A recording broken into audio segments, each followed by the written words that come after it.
Donc, bonjour à tous. La petite conf que je vais vous faire là, en fait, c'est un truc que je vais faire à Devox, qui est sur un format 45 minutes avec questions. Donc j'espère que ça va correspondre à peu près à ce format. Sachant qu'ici, aujourd'hui, on aura peut-être un petit peu moins parce qu'il y a une partie que j'ai pas eu le temps de détailler autant que je voulais. Donc c'est genre, au lieu d'avoir 10 minutes, il y en aura 30 secondes. Donc on verra bien. Donc ça va parler de comment gérer les erreurs avec l'aide du système de type de Scala. Donc évidemment, Scala, le langage de programmation.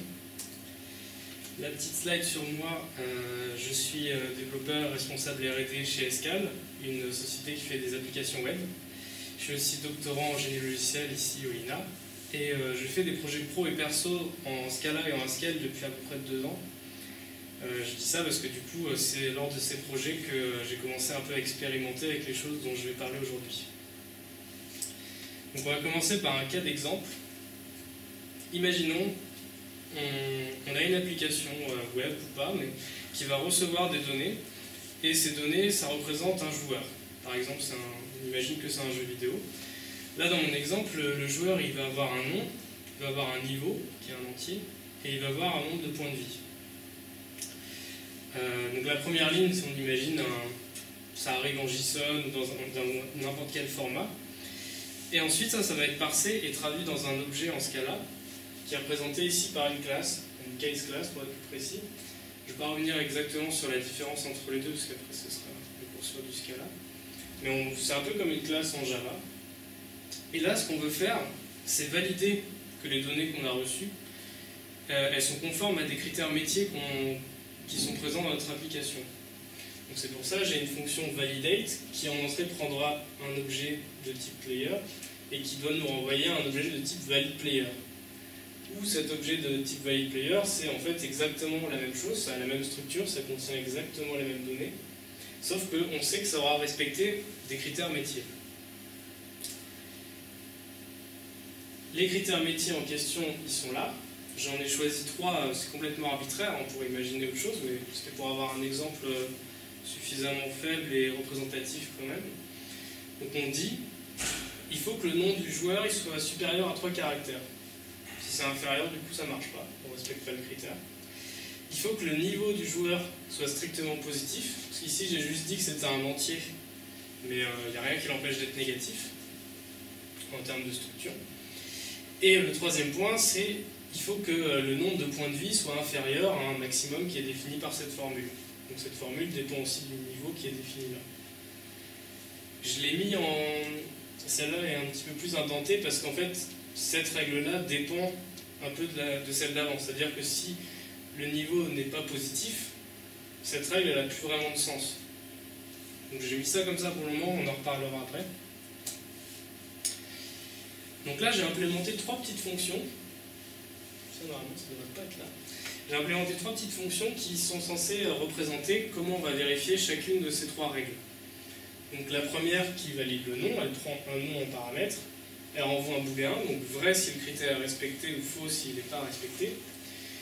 Et donc là, on calcule est-ce que le nom respecte le critère ou pas. Donc on a la même chose pour les 3 règles. Donc je mets juste ça là, ça n'a pas tellement d'importance en fait comment est-ce qu'on va valider les critères parce que c'est complètement arbitraire. Mais quand je ferai plus tard dans les exemples, j'appellerai ces fonctions en fait. Il faut juste se rappeler que c'est un truc qui renvoie vrai ou faux en fonction de si le critère est respecté ou pas.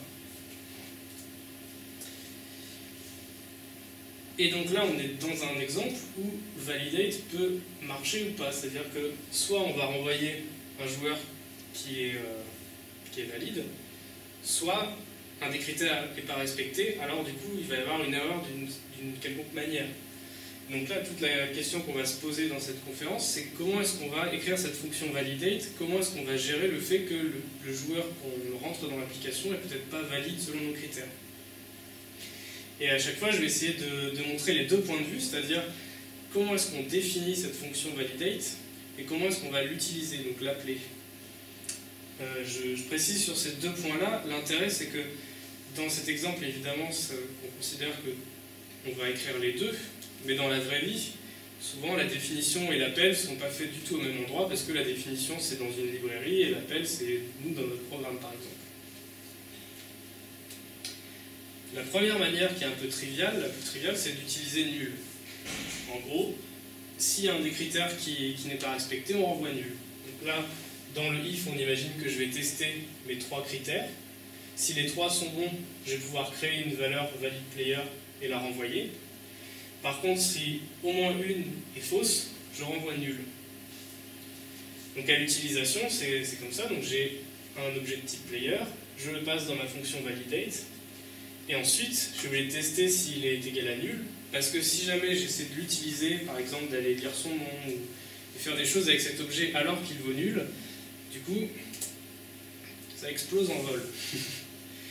Et donc là, c'est la fameuse null pointer exception en Java, qu'on n'a pas envie d'avoir en Scala, puisque un des arguments d'utilisation de Scala, c'est que justement, il n'y a plus de null pointer exception. Le problème avec nul, c'est que c'est hyper facile d'oublier de le tester. C'est pour ça qu'il y a des null pointer exception. Et en fait, c'est valide avec. Nul, c'est une valeur qui est valide pour tous les types. Ce qui veut dire qu'on joue un petit peu contre le système de type. Et souvent, jouer contre le système de type, c'est un peu casse-gueule, parce que d'un côté, il va falloir essayer de le convaincre qu'on fait des choses bien, mais ce faisant, on va complexifier notre programme pour rien, et souvent, ça se finit assez mal. Donc là, c'était juste l'exemple pour montrer la manière naïve de faire. Donc, il ne faut jamais utiliser nul, en tout cas en ce cas-là. Parce qu'il y a plein d'autres moyens de le faire, ce qu'on va voir juste après. Le deuxième moyen, c'est d'utiliser des exceptions. Donc là, on peut voir, j'ai séparé cette fois-ci mes 3 tests. Je vais tester à chaque fois un des critères. Et si le critère n'est pas respecté, je lance une exception. Si les critères sont respectés, je renvoie ma valeur que je veux obtenir. Ça, c'est à la définition. Et à l'usage, évidemment, il faut que je mette tout ça dans un bloc try-catch.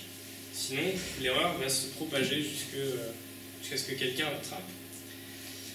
Le problème en ce cas-là, c'est qu'il n'y a pas ce qu'ils appellent les checked exceptions qui existent en Java. C'est-à-dire qu'on ne peut pas vraiment savoir quelles sont les exceptions qui vont être lancées par notre fonction. Et donc, il faut un peu croiser les doigts pour espérer tous les attraper, sinon j'en ai une qui remonte et ça fait cracher le programme. C'est pour ça que les gens appellent ça le Pokémon Driven Development, parce qu'il faut tous les attraper. Il y a d'autres problèmes. Quand on utilise throw pour lancer une exception, ça va stopper l'exécution de notre fonction. Et donc potentiellement les autres erreurs qui pouvaient arriver après, on n'en entendra jamais parler. Ça s'arrête directement. Si on oublie le try-catch, l'exception va se propager, c'est ce que je disais tout à l'heure. Et throw est de type nothing. Nothing dans ce cas-là, c'est un type qui est un petit peu comme le... Je crois que c'est le type de nul. C'est-à-dire que, en gros, c'est un peu un fourre-tout. Donc ça veut un peu rien dire. Donc, encore une fois, on joue contre le système de type. Et tout ça, c'est pas très adapté pour gérer des erreurs métiers qui sont prévisibles. C'est-à-dire que je vous ai montré au début, on a une slide, on sait exactement qu'est-ce qui peut se passer comme erreur métier. Donc les exceptions, c'est pas cool pour ça. Si on prend un peu de recul, on peut se dire les erreurs métiers, finalement, c'est une sorte de résultat. On s'y attend, on sait qu'elles existent, on pourrait les définir et puis faire comme si c'était un résultat. C'est-à-dire que notre fonction pourrait renvoyer des erreurs métiers comme n'importe quelle autre valeur de réponse qu'elle pourrait renvoyer. En ce cas-là, on peut essayer de modéliser ces erreurs métiers en utilisant soit des objets, soit des classes. Donc la différence, si vous ne faites pas de ce cas-là, la classe c'est un petit peu comme je disais tout à l'heure, comme en Java. Donc ici on a une classe qui va avoir 2 attributs. Donc là c'est un exemple de modélisation pour le cas, c'était le 3e critère où le joueur a trop de points de vie. Et du coup ça peut être intéressant de préciser combien il en a et combien il a le droit d'en avoir au maximum. Comme ça on a un message d'erreur qui peut être construit à partir de ça, qui est riche. On peut renvoyer des erreurs à l'utilisateur, soit en log, on en fait ce qu'on veut, mais les renseignements seront dedans. Alors que le fait que le nom est too short, donc trop court, on peut choisir de considérer qu'on s'en fout de savoir quelle serait la taille qui devrait avoir, la taille maximale, enfin minimale autorisée. On peut se dire c'est un standard de notre application, c'est tout le temps 3 caractères, je sais pas. Donc j'ai décidé d'utiliser un object qui est exactement comme si on faisait un singleton. C'est-à-dire que comme il n'y a pas d'attribut, finalement il n'y a qu'une seule valeur de name to short qui peut exister, ça ne servira à rien d'en créer 4 puisqu'elles seraient identiques. Et ça nous amène à un concept assez sympa qui s'appelle les types algébriques de données. ou ADT quand on le dit en anglais. Là, l'idée, c'est que les types qu'on va utiliser, donc qui sont en ce cas-là, qu'on peut voir notamment par des classes, on va pouvoir les composer, c'est le côté algébrique, du type algébrique de données. Et pour ça, on a deux types d'opérations algébriques, entre guillemets. C'est la somme, qui correspond un peu à une union, c'est-à-dire que notre type, ça va être toutes les valeurs d'un type, mais aussi toutes les valeurs d'un autre type. Donc si par exemple, là, on imagine que j'ai 10 valeurs possibles dans ce type-là et que j'en ai 5 dans ce type-là, j'aurai à la fin 15 valeurs possibles. Donc c'est vraiment une union, comme si je joignais deux ensemble. Et l'autre opérateur qu'on a, c'est le produit. Où là, on pourrait imaginer que je vais faire un NuPlay, où j'aurai toutes les valeurs possibles d'entiers et toutes les valeurs possibles de chaînes de caractères.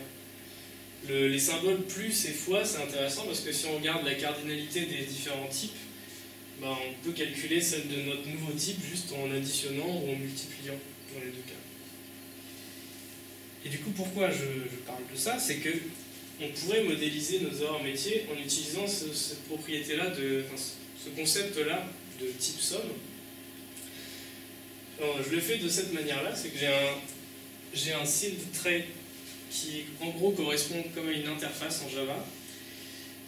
Le concept, c'est que il n'y a rien dedans, j'ai défini aucune méthode abstraite ou rien du tout, je lui ai juste donné un nom. Donc là j'ai mis VE pour que ça rentre dans les slides parce que sinon après c'est ingérable. Et mes trois types d'erreurs vont étendre ce trait.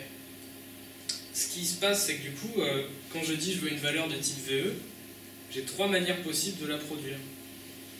Ici, on peut voir, je crée trois valeurs qui sont toutes de type VE, et ces trois valeurs-là sont valides.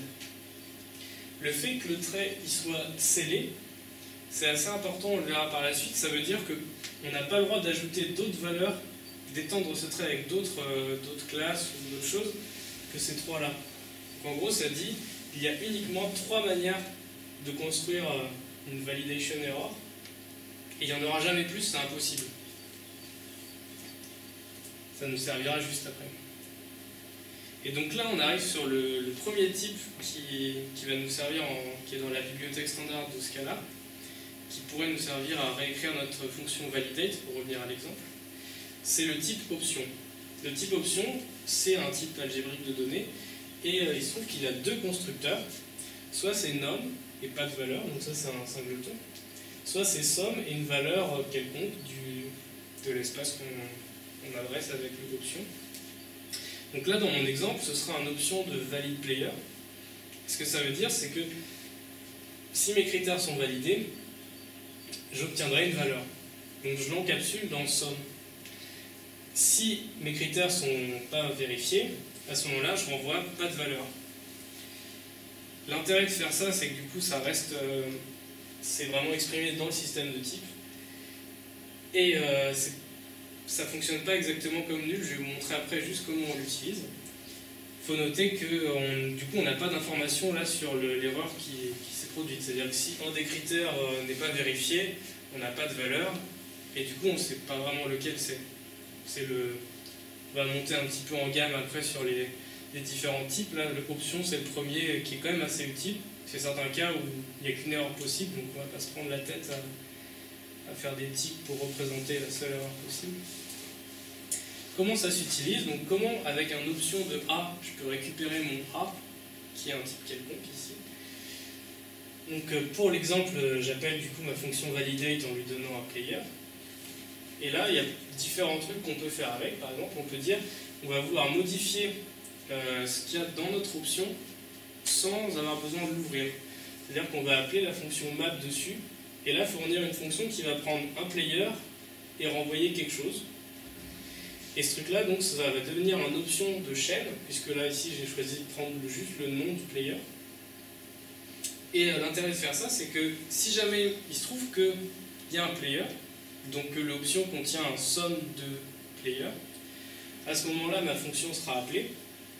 Par contre, si l'option ne contient rien, si c'est vide, que j'ai eu une valeur none à la place, elle ne sera pas appelée, mais le code sera quand même valide. C'est juste qu'il ne se passera rien, en fait. Ça va juste changer le type. Mais de toute manière, lui, il est vide, il ne contient pas de valeur. Donc il n'y aura pas de calcul de fait.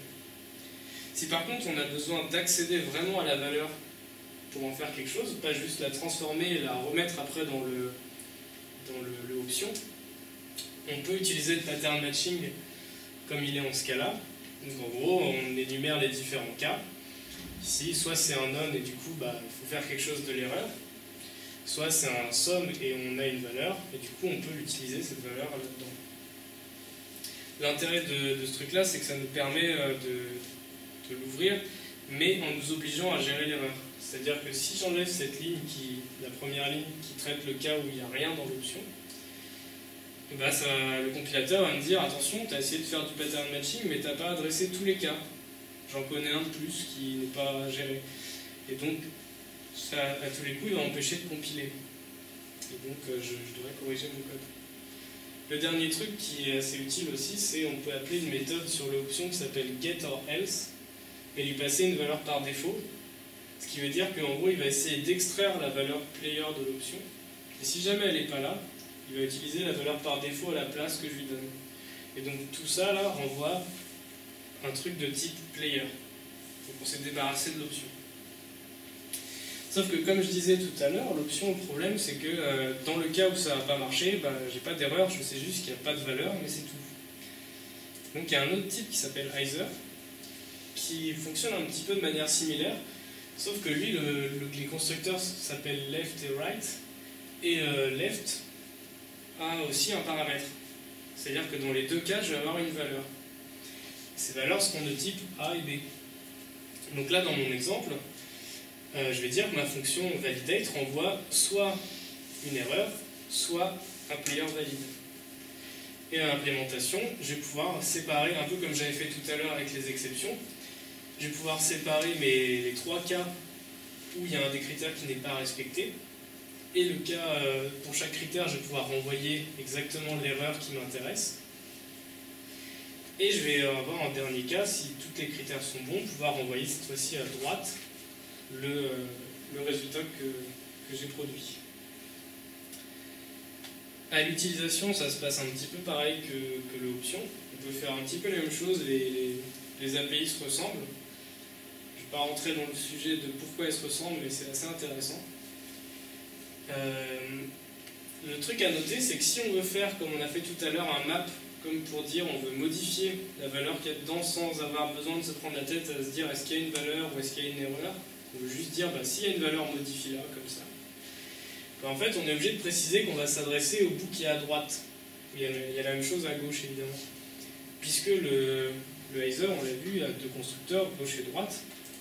Là, si je fais un map, c'est-à-dire que je veux remplacer une des valeurs en la transformant, je suis obligé de dire de quel côté je veux agir.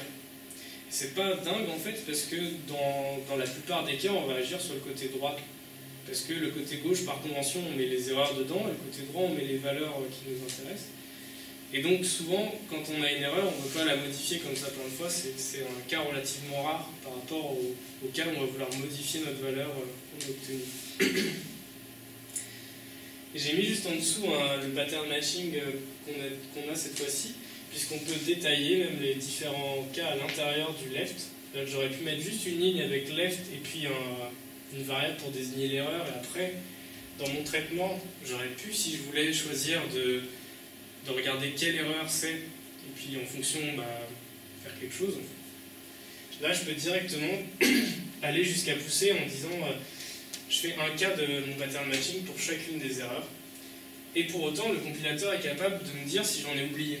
C'est-à-dire que si dans mon type d'erreur que j'avais tout à l'heure, que j'ai défini, je veux rajouter un quatrième cas, là, à cet endroit-là où j'ai ce code-là, le compilateur il va me mettre une erreur, parce que du coup c'est un cas que je n'aurais pas traité. Et tout ça est permis par le fait que mon type VE, c'était un truc scellé. C'est-à-dire que le compilateur sait qu'il y aura exactement ce nombre de cas qui sont définis juste à côté, et il n'y en aura jamais d'autres. Du coup, il peut vraiment à chaque fois prendre la peine de vérifier si tout est bien respecté, tout est intégral là-dedans. Un autre type qui mérite d'être mentionné, c'est le try, qui est lui aussi dans la bibliothèque standard de Scala. C'est un petit peu similaire à either, sauf que ça s'appelle pas pareil. Le left s'appelle failure, le right s'appelle success.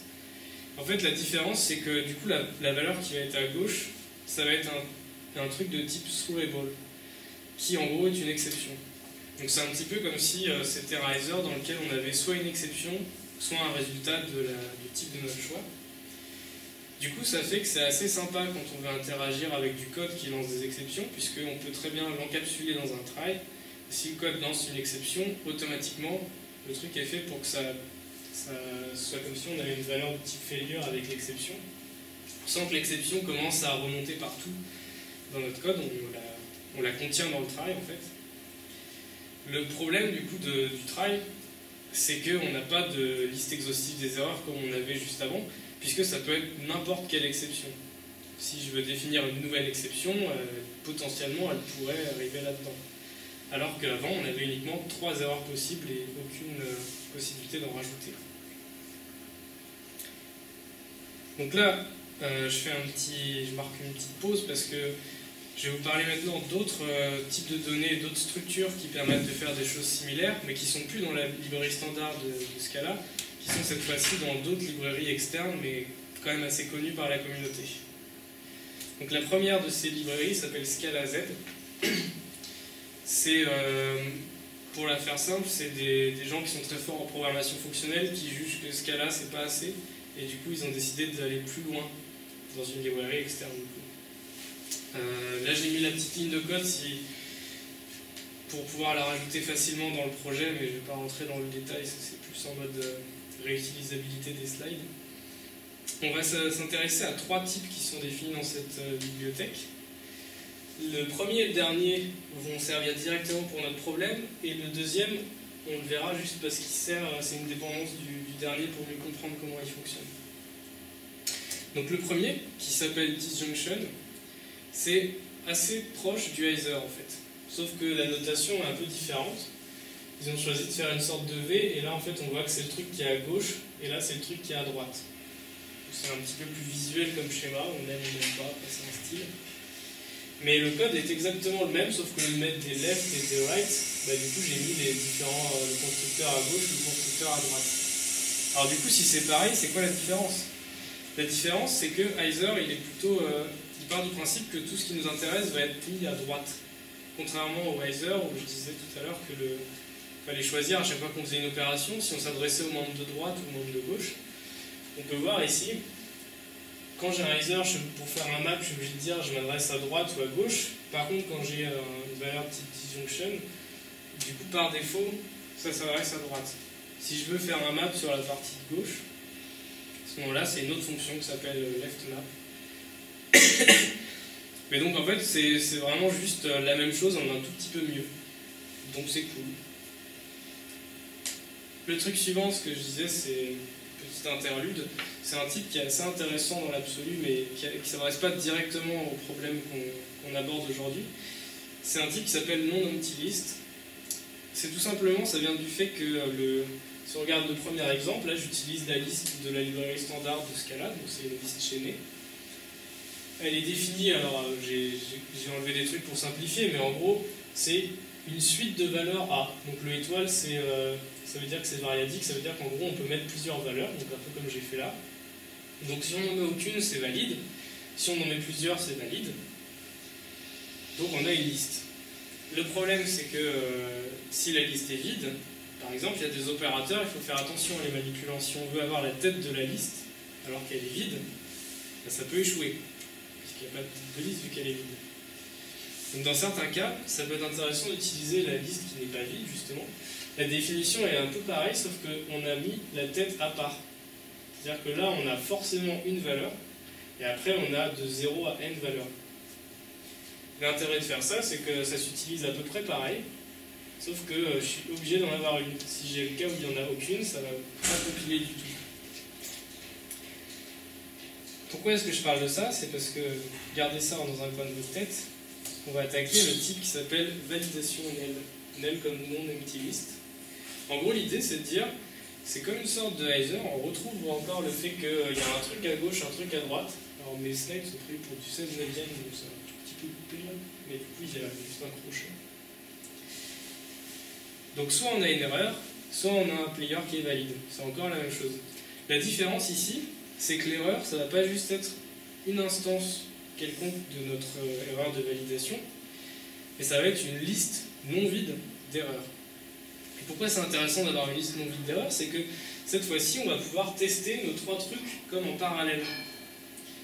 En fait, nos 3 trucs, on peut très bien les tester en parallèle et se dire le fait que le nom soit trop court et que le niveau soit négatif, c'est des choses qu'on peut détecter en parallèle et qu'on peut remonter à l'utilisateur une seule fois plutôt que de dire d'abord le nom n'est pas assez long et après le niveau est inférieur à 0 par exemple. Et donc l'idée de faire ça, c'est que ici j'ai 3 valeurs, donc vName, vLevel et vHP, où à chaque fois je vais tester mon critère, et puis si jamais le critère est respecté, je renvoie un success, s'il n'est pas respecté, je renvoie un failure. Et ensuite, dans un deuxième temps, avec cet opérateur bizarre, je vais pouvoir combiner mes 3 valeurs, et ce qui va se passer, c'est que si jamais les 3 sont de type success, à ce moment-là, je vais pouvoir utiliser les 3 valeurs pour créer la valeur finale que je vais renvoyer. Et si jamais au moins l'une des 3 est en erreur, à ce moment-là, on va prendre toutes celles qui sont en erreur et combiner leurs erreurs dans une liste qui ne sera pas vide du coup. Et donc concrètement, ça veut dire qu'on va pouvoir accumuler les erreurs. C'est un petit peu comme quand vous remplissez un formulaire sur Internet, que vous avez mal saisi l'email et puis d'autres champs. On n'a pas envie de valider, qui nous donne la première erreur, on corrige, puis on revalide, puis la deuxième. En fait, on a envie d'avoir tout d'un coup. Tant que c'est possible et que c'est des tests qui sont indépendants, on pourrait les avoir tous d'un coup. Et c'est exactement ce que ce type de données permet de faire. Donc on va encapsuler notre résultat dans un truc qui est combinable avec d'autres trucs du même type pour fusionner les listes d'erreurs, s'il y en a, ou obtenir un résultat s'il n'y a pas d'erreur. Donc là, c'est un petit peu le moment où j'ai plus de temps pour faire mes slides. Donc cette slide, elle est un petit peu bourrin. Je pense la retravailler un peu, puis développer un peu cette structure de données, parce que c'est la plus intéressante, je trouve, et la plus utile. On le sert dans pas mal de programmes. La suite, ce qui était prévu, c'était de passer sur une autre librairie qui s'appelle Rapture, et qui a une fonctionnalité qui s'appelle les modes. J'ai une petite slide dessus, mais je compte développer bien plus. Mais en gros, l'intérêt du Rapture, enfin ce qui est original en tout cas dans cette bibliothèque, c'est qu'on va définir notre fonction validate d'une certaine manière, qui est prévue par la bibliothèque. Mais ensuite, quand on va l'appeler, on va pouvoir choisir si on souhaite obtenir un riser, un option ou autre chose au niveau de l'appel. C'est pas comme ce que je fais ici, où là, quand je définis ma fonction validate, je vais dire renvoie un truc de type validation, renvoie un truc de type riser. Avec Rapture, en fait, on peut dire c'est moi quand je l'appelle, je vais choisir lequel je veux. Donc c'est assez intéressant, assez complexe, il y a un petit peu de magie noire dedans, mais du coup j'ai pas eu le temps de faire les slides pour développer ça. Donc on disait que j'avais plus 5 minutes de présentation. Et après on arrive à la conclusion, où en gros c'est pour faire un petit rappel. Encore une fois, je vais aussi la développer un peu plus, parce qu'on a vu pas mal de structures de données, juste pour rappeler dans quel cas elles servent. Mais globalement, ce qui est intéressant avec tout ça, c'est que le contrat de la fonction, donc notre fonction validate dans l'exemple, avec ces structures-là, il va être défini dans son type. Quand je vais regarder la signature de cette fonction, je vais dire elle peut échouer, donc il faut que je prévoie qu'il y ait une erreur possible. Ce ne sera pas genre, je vais être obligé d'aller lire le code de la fonction pour voir si elle lance des exceptions et du coup essayer de les rattraper, mais si un jour la bibliothèque est mise à jour, du coup ce sera pas... et qu'elle lance de nouvelles exceptions, il faudra que je le devine, enfin, ça peut vite être assez compliqué.